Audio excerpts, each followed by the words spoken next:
It's another week in the For Your Reference household, and it is another bonus, perhaps resurrected nugget in the For Your Reference household. We're doing a Ref Max Friends and Lovers. If you needy love sponges need some more biblical episodes, we have covered the Prince of Egypt as well as Passion of the Christ. Yeah, looking forward to the second one. Yeah, Pontius Pilate.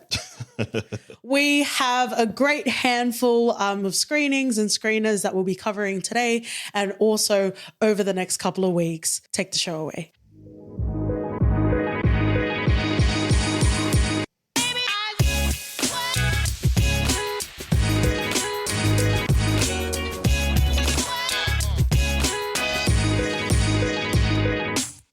Friends and lovers, welcome back to another edition of Ref Max, where we cover invited preview screenings and access to early screeners from your most beloved Katie and OT. On the docket today, friends and lovers, we have quite a lovely mix of Easter eggs.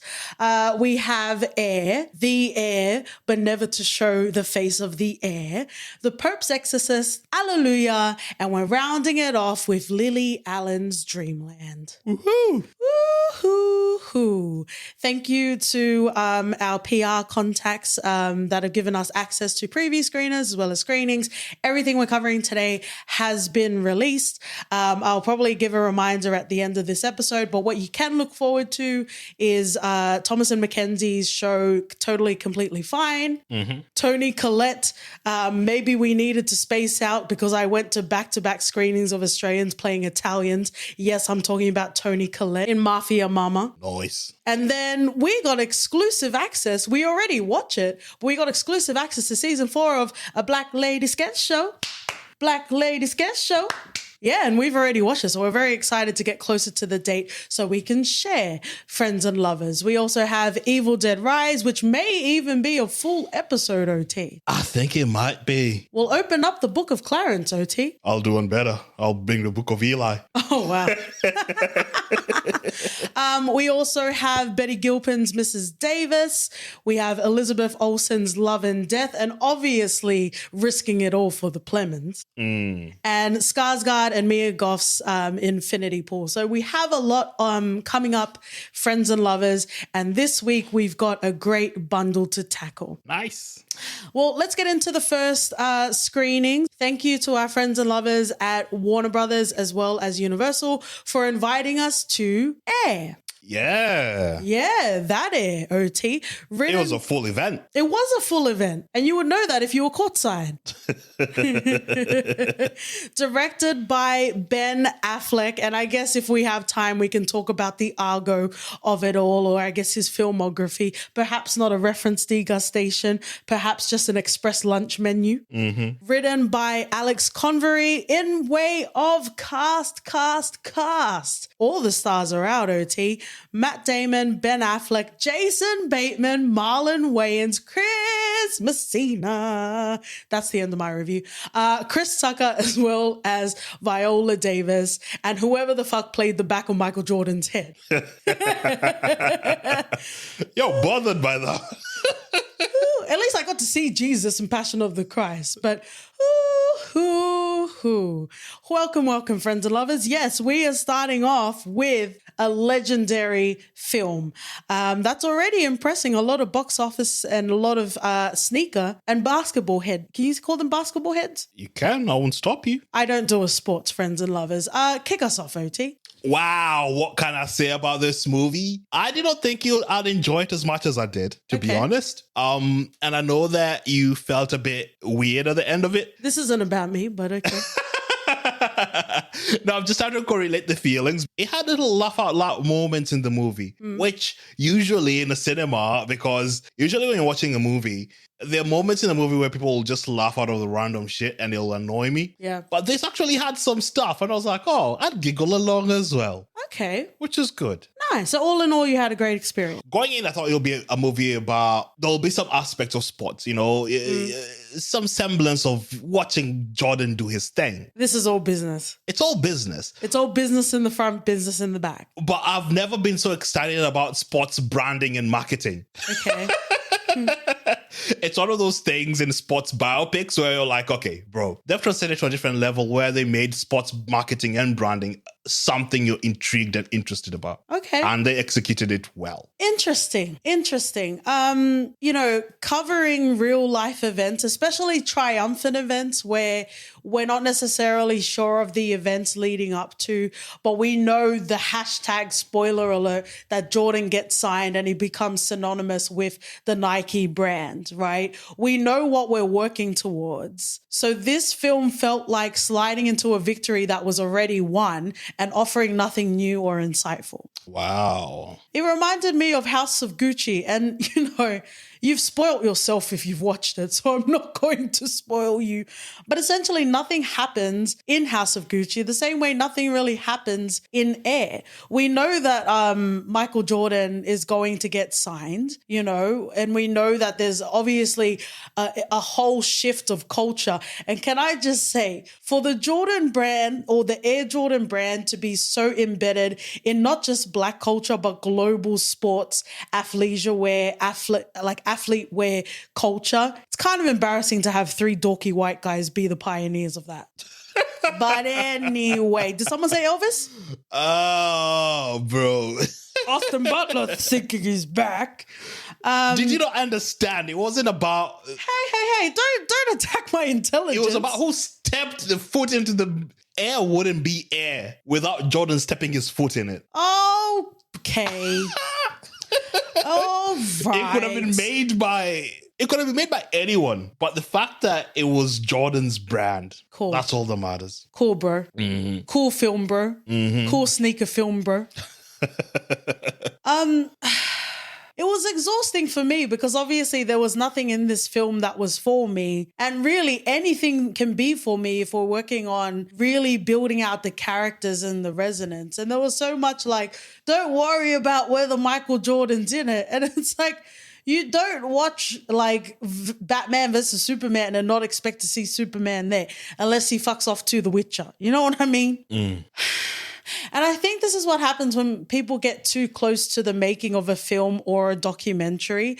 Obviously, there's the inclusion of Michael Jordan and, maybe even the team around them. We haven't watched a lot of interviews about Air, but we were watching one with Chris Tucker. And he said it in a very beautiful way. But if you read between the lines, when Ben Affleck and the team consulted Michael Jordan, he said he needed two things. He needed Viola Davis to play his mum, snot bubbling over Michael Jordan. Mm-hmm. And then he also needed Howard White to be in the film. It was very important for him to be in the film.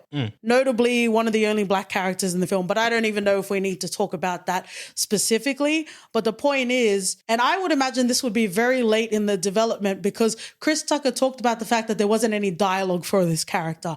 I would be hard-pressed to believe that they were in early stages of development to have Howard White based on that feedback and not have any dialogue, right? So if it happened late in the piece, and then Chris Tucker, again, it's a beautiful thing. And Chris Tucker obviously is talking about delivering, how he spent time researching. Howard White's his friend, so they chopped it up together. But if you read between the lines, the writer's room was not or chose not to be prepared to make space for a character or a person or a figure like Howard White. What does that say to the credibility of this? Because the highest commission on this film was nostalgia, and it was sickening. I hear you. It was surprising when I heard him say that because in the movie, he plays such a pivotal role. At least I thought he did. Oh, absolutely. He was bridging the gap, the same as Marlon Wayans' character as well. Yeah, so it was wild that he wasn't included and he had to do his own dialogue. I love Jason Bateman, but you can only have so many Jason Batemans in a film. At some point, especially if we're talking about how important it is to protect young Black athletes, there needs to be Black people behind the scenes, which there were, but they were included very late in the film. And what my point is there is Chris Tucker wasn't playing laugh out loud Tucker. He was playing office friendly Tucker, but people were eating it up in the cinema, which is a different story for another day. But he brought a lot of nuance to the role. But I would worry that people would just be like, he's doing a Chris Tucker thing. You know what I mean? Yeah. It's the farthest the Chris Tucker thing you could ever imagine. Yeah. So, it's moments like that. And there was some disingenuousness around the film in general. That's what I was saying. Like sometimes they got too close, and even, we didn't, we're saying we're not talking about spoilers, but there's a general disingenuousness about, I guess, the philanthropy that Ben Affleck's character plays, being the head of Nike, and, you know, all of the donations, all of the goodwill, all of that sort of stuff. And it's like, they even made a comment or two about the factories and about the actual sweatshops that create Nike brand, right? So then you can't cover it by saying he donates millions and billions of dollars, because at the end of the day, that doesn't equal that. The math, the ethical math does not equal that math. Yeah, I saw that aspect of it. It felt Nike was a goody two shoe sort of brand, right? It did feel that way. But I chose to focus on the fact of the journey of Michael and the impact Jordan moms had. Yeah. You know, in getting a deal for Michael, that was super beneficial. Yeah, I guess because I do want to talk a little bit more about the film, because there's definitely, you know, some great themes and, you know, some great sort of sentiments to talk about. But like, I guess just rounding out my first impressions about Air and the disingenuous specifically, you know, it talks about how, you know, Air Jordan specifically sold or continues to sell billions. You know, the boss of the company is donating billions. They play Bruce Springsteen's, and then you just yell, "Capitalism, yeah, that's America." And I'm like, really? We're not dumb babies. We might be needy love sponges, but we're not dumb babies. Don't try and wrap this up in an ethical bow is what I'm saying. Let's just take it for what it is. Fair enough. I guess you could argue I'm already taking away from the experience, so I won't share specific sort of lines of dialogue. But there was definitely moments in the film, and I don't know if I'm talking about penmanship. I'm not sure if I'm talking about performances, but it felt like there were some historical or, you know, some meaty sort of nuggets that they wanted to insert into the film, whether it felt organic or not, you know, dialogue that they wanted to have in there that just stuck out. That they just put dialogue in there because they wanted, like, so what, I won't say it, but Adidas being Nazis, leaning on the German laughs, just do it, the origin story about the firing squad, Air Jordan, weird seeking something becomes so part of the culture, having three men, yeah, I talked about that, naming Nike and the swoosh. I don't know. I found those interesting. Yeah. There's some that are quite hilarious as well. So to me, it played a part of sort of creating a general sense of where they were at the time as well. Okay. And I think it played to that bit too well. And I was like, oh, kudos, man. Okay, well, cool to you, my bro. One of these moments, and we don't need to get into full detail, but I guess this is just to drive home the specific example or, you know, the sort of tonality that I'm talking about in the film. We have George Raveling, who is played by Marlon Wayans, and he talks about how he was part of an iconic part in history, which we don't have to spoil it if you don't want to. But that felt like, even if it's true, it felt like, oh, these producers were salivating to put it in this film. Well, yeah, but he himself says it, I think, in real life, which... I'm not saying it's not true. I'm just saying the way that they chose to include it with a whole other bunch of things were like, ugh, really? I think there are a lot of moving pieces in this and a lot of people who play different roles. And I cannot say, regardless of what the producers were salivating or not, I just couldn't fault anything there that felt, they just did it because of, you know, to have a Raveling sort of moment. It worked for me in trying to highlight the accomplishments. I think, especially for me when watching this, the Raveling and Howard White's characters stood out for me even more so. Why? I have no idea. I can't. There's no straight correlation to that. I'll try to figure it out later. But I enjoyed those moments and I enjoyed seeing them play a part in such a global brand. And you know that, especially when someone like Howard White wasn't even meant to be in there in the movie in the first place. Yeah. It just not shows that he wasn't meant to be there, that he wasn't considered in the room where it was happening. Yeah.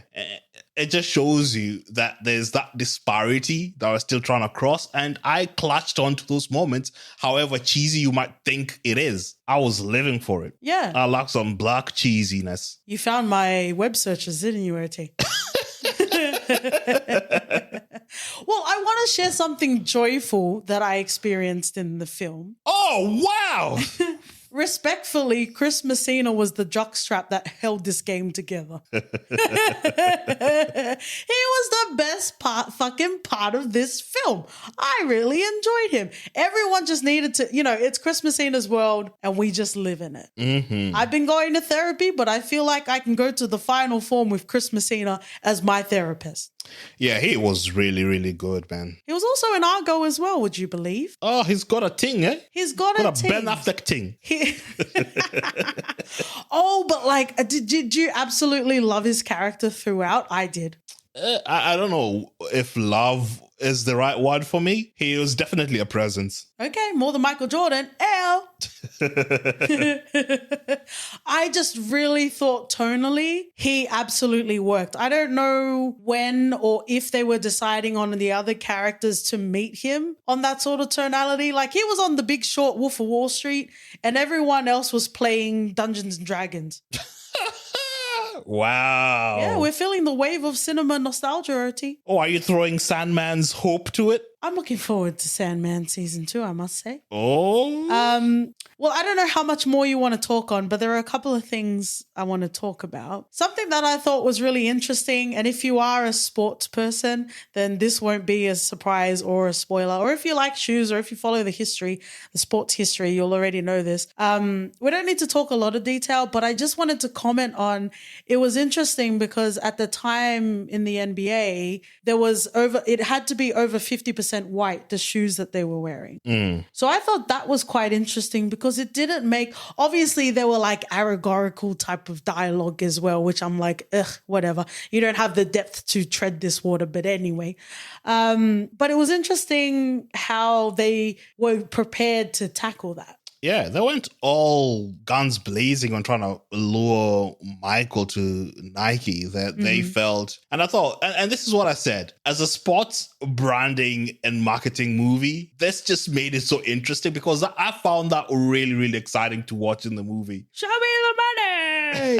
Wouldn't you just watch Jerry Maguire they threw instead? everything, the sync to it to make him sign. And there's nothing else you can do other than appreciate the effort. Okay. The last thing I wanted to talk about with Air is the lack of presence. Or maybe this was during the 3 days where he was waiting to load and get resurrected, Michael Jordan.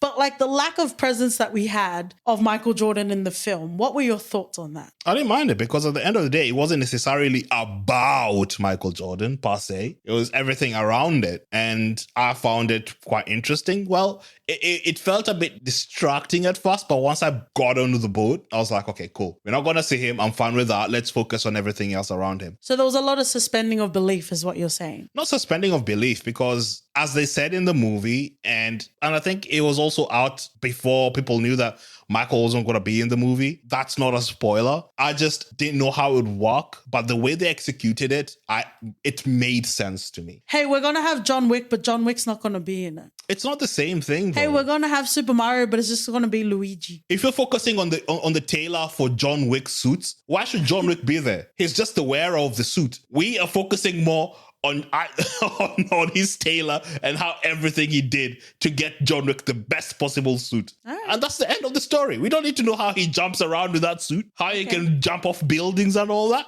Okay, I think you're just saying stuff to make fun. Cool, bro. Cool film sneaker, bro. But let's move on.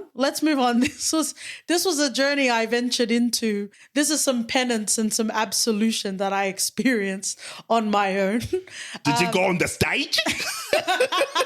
I wish I went on the stage.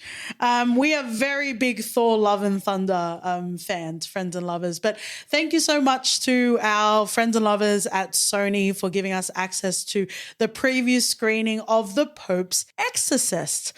Let's get into general sort of information. General information, we have director Julius Avery. In regards to writers, we have screenplay by Michael Petroni, Evan Spiliotopoulos, as well as R.D. McCreary. In way of cast. I always think of The Sum of Us, Friends and Lovers, but we also have international intergalactic treasure Russell Crowe, Daniel Vazzato, Alex Esso, as well as Franco Nero. Nice. How nice? Biblical nice? It could be.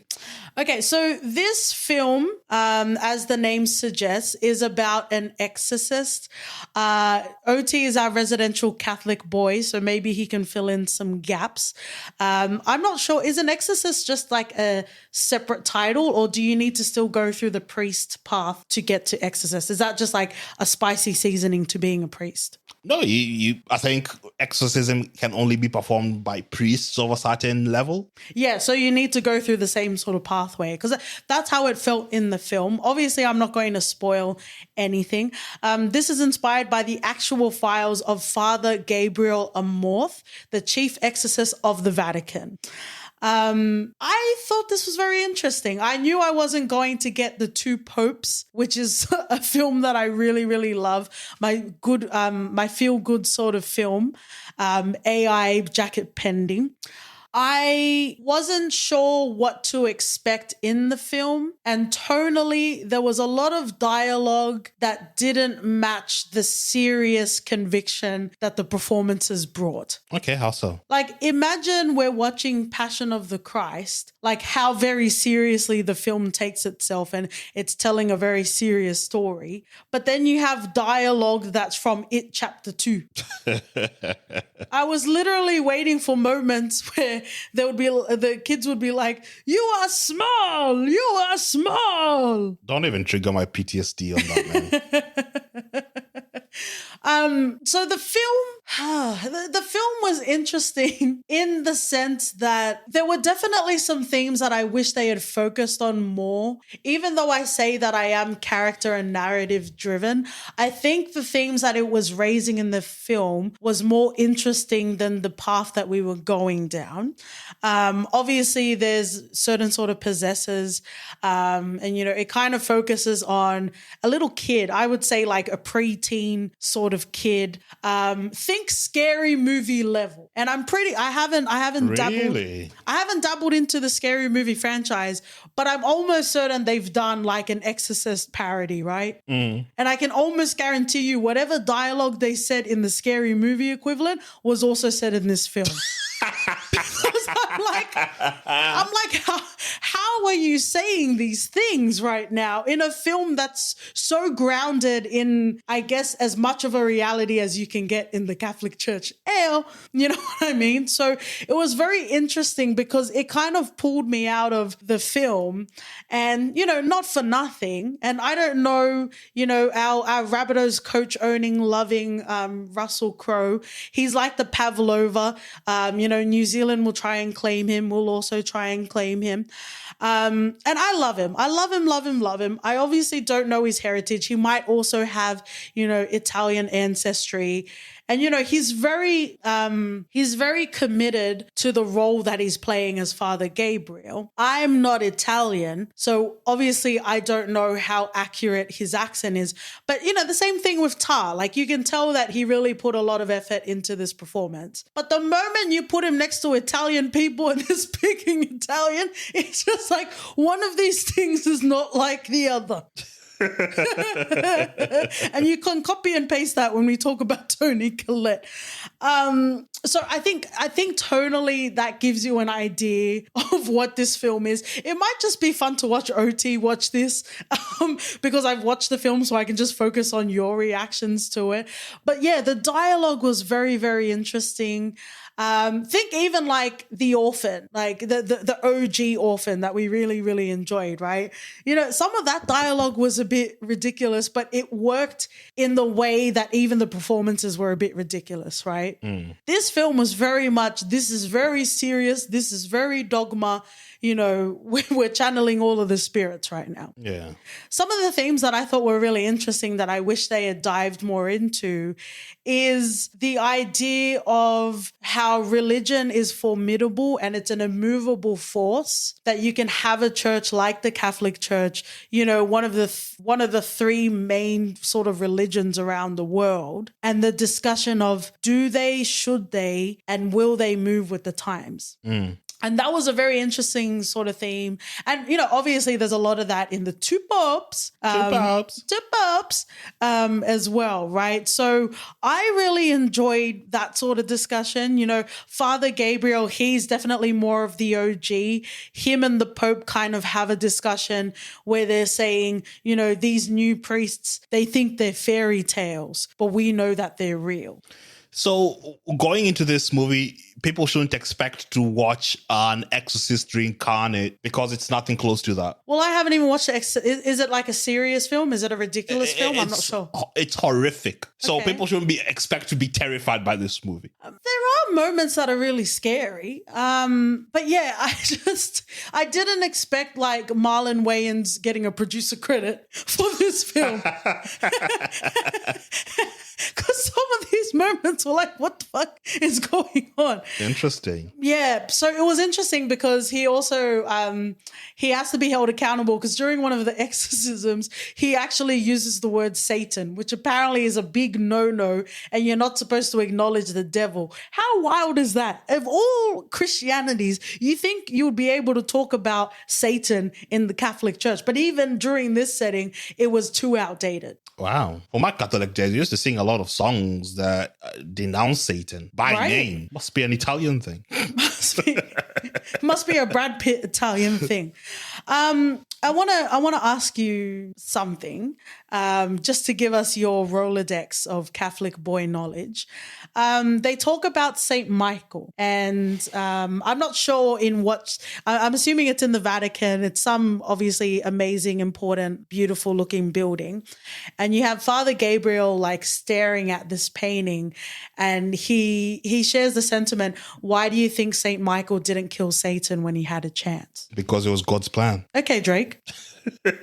Isn't that the answer to everything? Also, obviously, they were going to have some comments about science. You've gone and seen all these doctors. Have they given you any answers? So that was a bit of an eye roll. I could suspend myself. Actually, let's say this. I could suspend myself more in this film than I could in Air. Oh, who knew? We just needed to add an Italian Michael Jordan in there and you'll be fine. Isn't that just Larry Bird? So even though that sort of dialogue made me roll my eyes, it definitely fit for the time. And I guess talking about the differences as well. There was also some weird dialogue about like placing the blame of the Spanish Inquisition and absolving sort of blame on that. So that was very interesting. More so on the gross side, like really, is this where you want to try and rewrite history like through a ridiculous film? But anyway, for all of the films and TV shows that we're covering today, meet us in the DMs, friends and lovers. But specifically, if you have seen The Pope's Exorcist, please meet us in the DMs. I have all the time. Nice. Sounds intriguing. I'll definitely give it a whirl. Please do, because I would definitely like to watch you specifically, OT. In front or behind of a paywall if you're nasty. Mm. All right, well, let's move on. The next film that we have is thanks to Sue and the team at TM Publicity, as well as Transmission Films. We watched Allelujah. Oh. So this film was based on a play by Alan Bennett. In regards to directing, we have Richard Eyre and written by Heidi Thomas. In way of cast, we have Jennifer Saunders, Bally Gill, Russell Tovey, David Bradley, Derek Jacobi, as well as Judi Dench. Mm. Dame Judi Dench, if you're respectful, friends and lovers. We watched this film a couple of weeks ago. It's now available in Australian cinemas. cinemas. How did you feel, OT? It was a quaint little movie. Right. Yeah, it was exciting to watch everything transpire. It had a really emotional ending, and I think a lot of the themes that were raised in the movie are things that we like to speak about in this podcast as well. Mm-hmm. And it brought about conversations that you didn't necessarily think it'll head towards that direction. Yep. But it's definitely one of the talking points that came out of the movie, and you'd think to yourself afterwards how it all snuck up on you at the end. I just saw the final act where you'd see everything transpire. A lot of it, I think the twist at the end was something that I didn't see coming. Okay. Because I fully expected it to head towards a different direction. But a very nice, quaint movie that will not disappoint you. I think it has a lot of funny, heartfelt moments in there as well. Yeah. Engaging dialogue, interesting characters, something unexpected for my part. Yeah, absolutely. This film really hits to the center of a lot of the heartbreaking and heartwarming experiences that we go through with aging parents or, loved ones that have extra needs. There was a focus on the NHS, I guess just talking about the film generally. When we have a film that, is centered on caregivers, formal caregivers in a geriatric sort of ward in a hospital in a small town away from London, you have also political pressure in regards to how is this going to operate. And a lot of the sentiment that was shared in this film was real, but it was very frustrating because we have like a character that is embedded in, political sort of discourse, sort of lobbying and that sort of thing. And there was a lot of commentary about, what's the bottom line? How is this going to make us money? How is this profitable? And it's like, at the end of the day, countries all around the world, specifically Western countries, have a top-heavy aging population, right? And maybe this is the warm hippie KT in me. At some fucking point, we're not talking about the bottom line because honestly, you're not going to find any bottom line when it comes to caring for elderly people. At some point, it's just the right fucking thing to do. It is, and I think the way the movie tackled it shows the aspects of, we appreciate the NHS. In any sort of country where you have health workers, especially after the sort of events that have transpired throughout the world, it just shows you how underappreciated and how hard it is, especially for senior citizens who feel that, from a political perspective, they're not going to get the funding, and what that means for the workers in there and what they have to do and juggle, because it's quite hard from an administrative point of view, but also emotionally, because there's this persistent feeling, because at the end of the day, you're bloody human. And watching people churn in and out like that is not a really good place to be from a mental perspective. I think they covered it quite nicely. I appreciated the fact that it didn't try to explain the reasons. It left it to the audience at the end of it. Yes. Because it's easy to put your political feelings in and try and sway an audience. I would say that those words don't go together. Political feelings? Political affiliations in. Nice. To try and sway the audience. And they didn't do that. And that's kudos, because we all need to face these facts. At the end of the day, most of us will be faced in a similar situation, even if it's not us. Yeah. And it's a concern that needs to be addressed. And I loved how they did it and executed it. And the performances, I love Judi Dench. She obviously you can't have someone like Dame Judi Dench and not have a pivotal role, but she had a very pivotal role in this film. She did. I was scared that I thought it would be more of a cameo than anything else. And I'm glad it wasn't, because she added so much depth and the performances was so good. But everyone else, we had even the doctor, even Bally Gill's character, Dr. Valentine. Yeah. He embodied the role so well. Yeah. And even after the aftermath and how he landed, it still felt he had a lot to give. And it might be a path less traveled, but it's one that's needed. And wow. I absolutely agree with you. And, you even said that eventually at some point, whether it's ourselves or our loved ones, we're going to have to face this. And that's what I absolutely loved about this film. I agree with you in the sense that it doesn't take you down a path that you need to agree with, like you said, political sort of affiliations and that sort of thing. But it definitely, a lot of injustices or a lot of losing access or rights or, sort of placing in the community, a lot of that can be neglected. A lot of that can happen because we aren't facing that, because it's too difficult, because it's too sad, because we don't want to face it. We don't look at the ugliness and the lack of and the restricting of budgets and care. And this film absolutely shows that. Like there are definitely some heartwarming moments in this film, but there are some really heartbreaking moments in this film. And you see the strain that it has on the staff as well. You see how entitled, and even we've talked a little bit about this, I think in a previous Ref Max, but we've talked about instances where we understand wholeheartedly what it's like to have a loved one in, a facility to better look after their needs. So when I say the entitlement of family members and loved ones, just know that I'm saying it out of a place of experience and a place out of love, because what they're actually doing is taking out their emotion that they need to be processing and not taking it out on the workers. Yeah, 100%. Everything that they have to deal with, you just have to appreciate them even more if you haven't already or are not really. But yeah, we had characters like David Bradley. Also, I think he was exemplary in this. Yeah, but Filch always delivers. He does. He's always going to deliver. He does. It's kind of like the best way I can describe it is like no one wants to talk about reproductive rights, but when you have young people or people that aren't prepared or shouldn't need to carry to term, people are just like, oh, well, too bad. It's like, no, like if you don't, like you can't just dismiss reproductive rights and not have a conversation about it. And, without spoiling it, there are particular themes that people don't want to face that get explored in this film, because this is the unflinching center where it needs to be discussed. Yeah.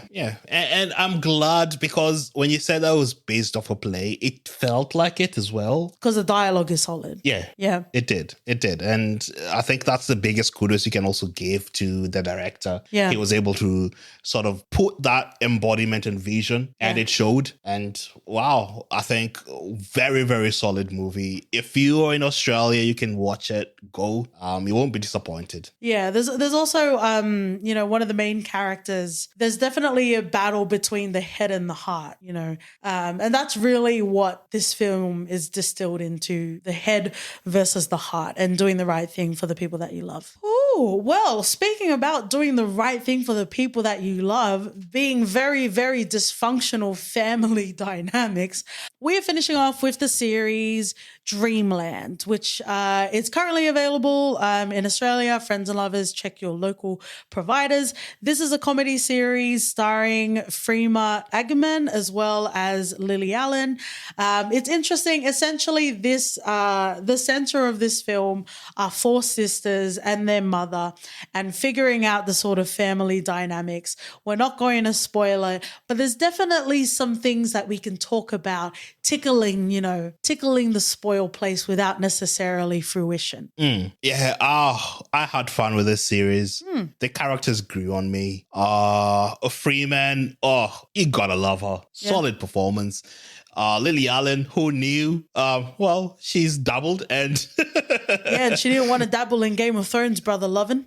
The themes of this show are quite interesting because they do cover a lot, and they transverse a world of, not only race, but having, different, the sort of interactions between Trish and the sisters and how that looks like, it's very intriguing. And I think quite funny a moment. Yeah. But a heartbreaking finale. Wow, wow, wow. This show explores interesting family dynamics that is only complicated by their own devices. I think it's the best way to describe it. Like you said, there's a lot of, I wouldn't call it banal, but there's a lot of like normal family shit that is a way to explore the fragmenting and the lack of addressing within the sister sort of unit, right? And when I talk about the sister unit, I'm talking about Trish and Mel specifically. Yeah. Like even from the jump, you could see that they didn't get along at all. They didn't. And it was sort of interesting to see why that was, because you could tell from conversations that there was a closeness that was had before. Yeah. And learning how that sort of broke up throughout the episodes made it even more shocking. Yeah. Made it even more shocking to what transpired. And you absolutely said it when you gave your first impressions. We're not spoiling it, but we absolutely, if anyone is listening, has power to make it so, please give us a season 2. We need closure.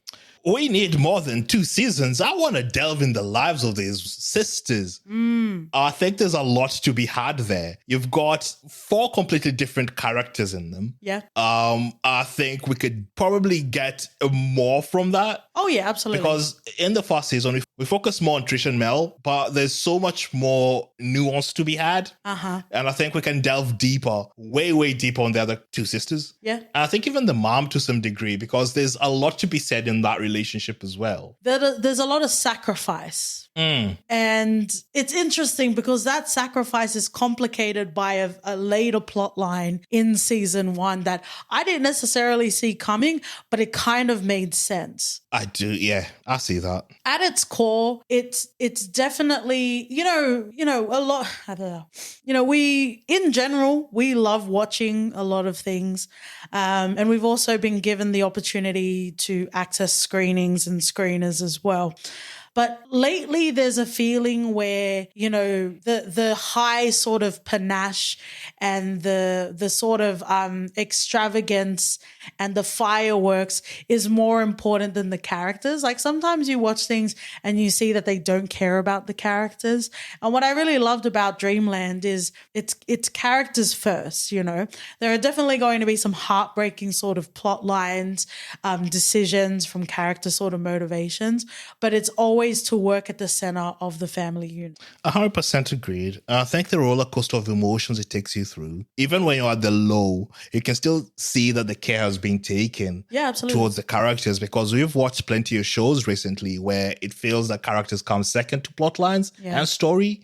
And that affects your overall enjoyment of the show. And this completely takes care of that in aspects I didn't even think was possible, because as I said, the first episode started a bit slowly for me to my liking, but it gradually improved, and the pacing. We love a good world building. Oh, yes. But in this, we get such a cohesive picture painted for what's to come. And that's why I'm excited for a second season, because I feel like this story can go so much deeper. Yes. They can delve way more deep and cover more themes that they can, especially with such a dynamic family cast. Yeah. And wow, man, I've definitely a highlight for April. Oh, we gobbled this season up. We did. It was a very easy watch. Back to back to back. It's very bingeable. I think you can even watch it on binge. Yeah, speaking of, thank you to our friends and lovers at Binge for giving us access to the screeners. 6 episodes. It's not going to hurt you. If anything, it's going to heal you. 6 nicely, neatly packed episodes. It's not an hour long or anything like that. You can finish it over a week, a Saturday. Yeah. But you will be... a holy day. Yeah. You'll be left pleased at the end of it, I think, because it adds such a much needed, not only levity, but feelings of it. It's like a whiplash of emotions in a good way. Yeah. And it's one of those things of like, just go watch it and then we can talk some more. You know what I mean? You know what I'm saying? You don't have to say what I'm saying. I know what you mean already. Okay, a pimp called Slipback. Ooh. Thank you, friends and lovers, for joining us another week in the For Your Reference household. Whoever you sploosh at your altar is most welcome at our denomination. Ooh. On Twitter and Instagram, if you would like to sploosh at our altar, we're at For Your F-Pod. Write us an email at hello@podcast.com. We're going to have Totally Completely Fine Mafia Mama, a Black Ladies Guest Show. Mrs. Davis, Love and Death, as well as Infinity Pool on the Roster podcast if you like to leave a rating and review. And we'll see you guys in our next episode. See ya. Bye.